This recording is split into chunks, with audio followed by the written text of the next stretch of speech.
In this super short video I will explain how to install Codex on your console on both Windows 11 and the Windows Subsystem for Linux. The first thing you will have to do is to install Node.js, especially if you see this error on your screen. If you type in Node-v, you will ask which Node version is installed, but if it also gives you this error message, then it states that the program is not recognized and thus not installed on your system. So let's install Node on your system by opening the webpage nodejs.org and click on the Windows Installer button. After the program has been downloaded, we can open the file. Now in this case the Firefox browser will give you a warning about malicious programs here, but we can safely click on OK to start the installer. The setup wizard starts and we can now go through this wizard to install the software. We'll accept the terms here. And then we'll decide whether to install additional software. Now I don't want to do that, so I'll click on next and then install. And in my case Windows will throw a warning that an application will change some part of my system, and I'll allow this as well. Now, after a minute or so the software is installed, I click finish and proceed in the PowerShell window to install the Codex package. Let me reload this Windows session here and then try to install the Codex npm package again. Now after this is installed, I only have to enter Codex on the terminal to start it. And here it says that for the best performance Codex should be ran in the Windows Subsystem for Linux, but I will leave it for now and continue anyway, because I want to show you in a minute how to install Codex in WSL.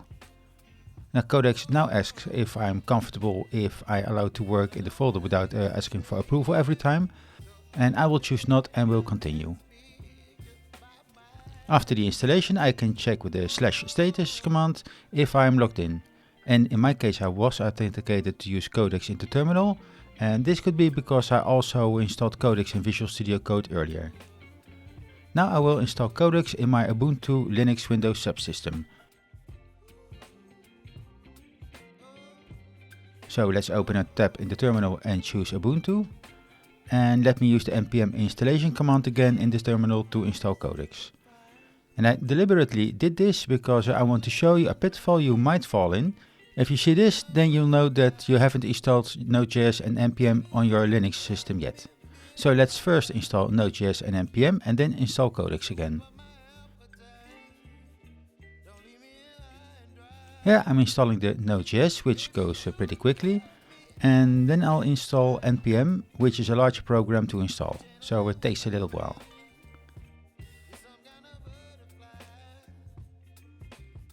Now after this installation, let me install Codex one more time, but this time it will go correctly.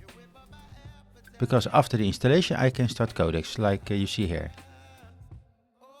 I will first ask for a sign in to ChatGPT, because here I haven't installed anything for VS Code yet. So in this case I'll have to copy this URL to my browser and then authenticate myself to OpenAI.